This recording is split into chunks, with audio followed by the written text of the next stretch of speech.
As Tanjiro fights against Sabito, he realizes that by picking up his opponent's scent, he can see a thread attached to his sword, guiding him towards openings of his opponent and allowing Tanjiro to strike with precision.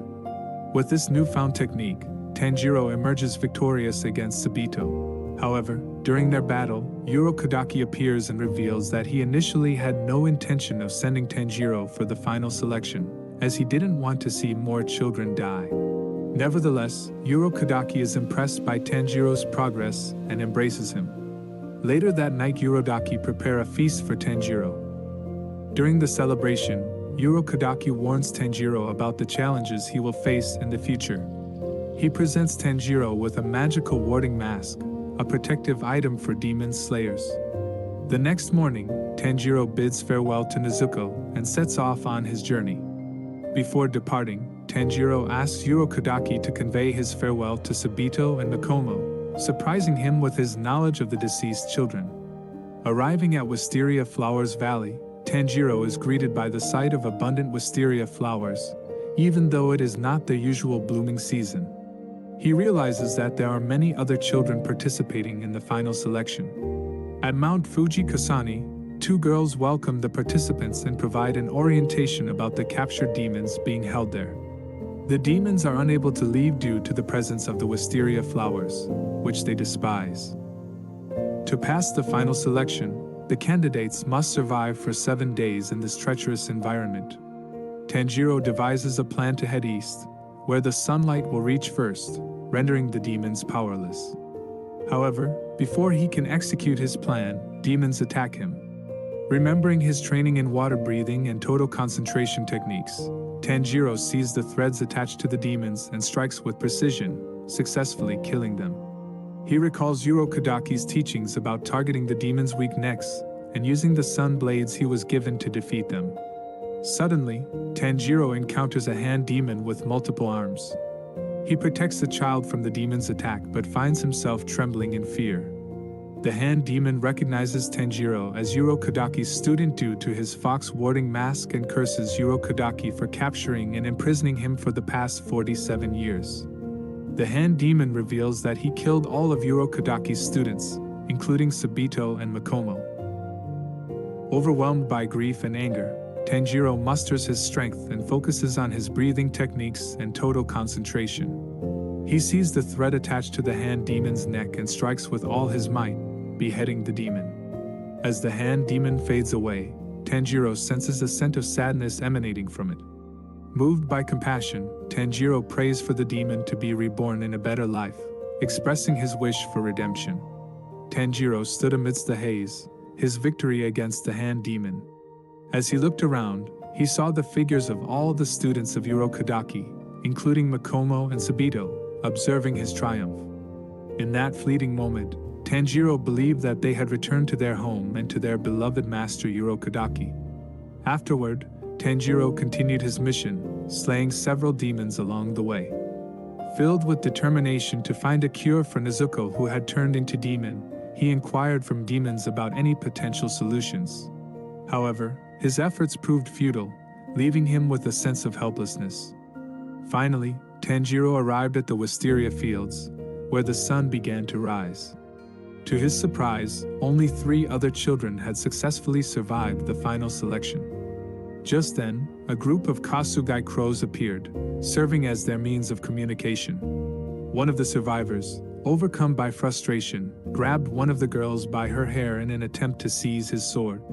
Tanjiro swiftly intervened, protecting her from harm. Later, they were allowed to select the ore used to forge their demon-slaying swords. With limited knowledge about the ores, Tanjiro relied on his acute sense of smell to make his choice. On his way back home, Tanjiro was exhausted and tormented by the fact that he had not yet discovered a cure to turn Nezuko back into a human. Finally reaching his destination, he found Nezuko reawakened and Master Urokodaki waiting for him. Overwhelmed with relief and joy, they embraced one another, their bond stronger than ever. That night, Urokodaki expressed his admiration for Tanjiro's safe return and proceeded to educate him about the different types of demons. He explained that Nezuko was unique among demons, as she regained her strength through sleep rather than by consuming human flesh. 15 days later, a blacksmith named Haganazuka arrived to deliver Tanjiro's sword. Without wasting a moment, he explained how he had meticulously crafted the blade using a variety of materials. Expecting the sword to turn red, matching Tanjiro's hair and eyes, they were all taken aback when it turned out to be black, an uncommon occurrence. Overwhelmed by disappointment, Haganazuka struggled to control his emotions. Just then, a Kasugai crow appeared, delivering Tanjiro's first mission. He was instructed to visit a town in the northwest where young girls had been mysteriously disappearing. Tanjiro prepared himself for his first mission as a demon slayer. The veteran instructor explained the properties of the official uniform, emphasizing its unique fabric that provided protection against fire and the rending claws and fangs of demons, while remaining breathable. He also shared the belief that holders of the Black Sun Blade had lesser chances of achieving great feats. However, Tanjiro's sole mission was to restore Nezuko's humanity, and he harbored no aspirations for personal glory. Before departing, Urokodaki handed Tanjiro a wooden box made of cloud mist pine, an incredibly lightweight wood, to safely carry Nezuko during daylight hours. With determination in his heart, Tanjiro set out on his journey toward the northwest village, where the disappearance of young girls had cast a dark shadow over the community. Upon arriving at the village, Tanjiro encountered Kazumi, a desolate young man whose fiancée had fallen victim to the mysterious abductions. Filled with empathy and a sense of duty, Tanjiro joined forces with Kazumi to investigate the place where the latest victim, Satoko, had vanished. Tanjiro's heightened sense of smell allowed him to detect a faint trace of demon presence, prompting him to conduct a thorough investigation throughout the town. Nightfall approached, and Kazumi urged Tanjiro to rest. However, Tanjiro knew that demons were most active after dark and pressed on, unwilling to let any more lives be claimed. In a sudden, menacing emergence, the demon responsible for the abductions revealed itself, ready to seize its next victim.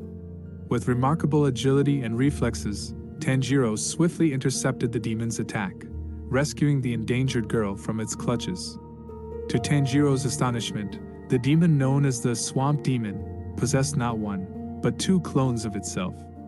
Adding to the challenge, the demon could create puddles, allowing its clones to materialize from any location within the swampy terrain. Engulfed in a relentless battle, Tanjiro found himself torn between protecting Kazumi and the girl while launching lethal strikes against the formidable demons. In the midst of the chaos, Tanjiro recalled Urokodaki's words, reminding him of his true enemy, Muzan Kibutsuji. This realization fueled his determination, as he believed Muzan to be the only demon in the world whose blood could transform humans into demons, with knowledge of how to reverse it. Just when hope seemed to wane, a miraculous turn of events unfolded. Nezuko, Tanjiro's own sister who had undergone the transformation into a demon, appeared and joined the fight. Witnessing a demon fighting alongside a demon slayer left the swamp demon momentarily frozen in disbelief. Nezuko, driven by her deep connection to Kazumi and the girl, treated them as her own slaughtered siblings, as Tanjiro recalled Urokodaki's hypnotic suggestion, compelling her to protect humans and perceive demons as enemies. With this newfound advantage, Tanjiro requested Nezuko to safeguard Kazumi and the girl, allowing him to focus solely on attacking the swamp demon.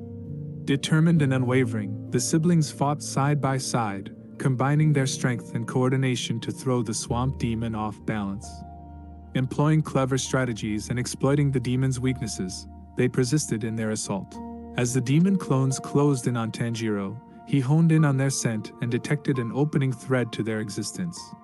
Seizing the opportunity, Tanjiro struck swiftly, successfully eliminating the clones one by one. The battle raged on, with Nezuko's relentless determination gradually wearing down the swamp demon. Due to her exceptional speed and strikes, the demon was unable to disappear into the swamp. Recognizing an opportunity amidst the chaos, the swamp demon launched an attack directed at Nezuko's face. In a protective instinct, Tanjiro managed to extricate himself from the swamp and shield his sister from harm. With the demon momentarily vulnerable, Tanjiro swiftly cut off both of its arms, weakening it and creating an opening to interrogate it about Muzan Kibutsuji. However, Tanjiro's acute sense of smell detected the intense fear emanating from the swamp demon, and it adamantly refused to divulge any information. During their discussion, the swamp demon miraculously regenerated its severed arms and launched a sudden attack on Tanjiro. Capitalizing on the demon's arrogance and overconfidence, Tanjiro delivered a powerful blow, severing its head and ultimately bringing an end to its reign of terror. With the battle concluded, Tanjiro shifted his attention to Kazumi and the girl, ensuring their safety and providing solace in the aftermath of the harrowing ordeal. Overflowing with gratitude, their hearts filled with renewed hope and admiration for Tanjiro and his sister. Having successfully completed his first mission as a demon slayer, Tanjiro experienced a profound sense of accomplishment and determination. As if on cue, the Kasugai Crow reappeared, bearing news of their next mission, to travel to Asakusa, Tokyo. Tanjiro and Nezuko arrived in the city at night, weary from their previous battles. Seeking sustenance, they stopped at an udon stall to dine. However, Tanjiro couldn't help but be troubled by the overwhelmingly crowded city. Amidst their meal, he caught a familiar scent in the air, one that had stirred his senses back in his homeland.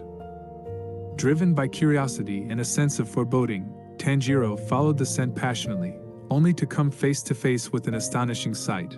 Muzan Kibutsuji, accompanied by his daughter and wife, all appearing as humans. The encounter left Tanjiro astounded, as the scent of their humanity overwhelmed him with a mix of confusion and curiosity. Share your thoughts on this video and I'll see you at the next one.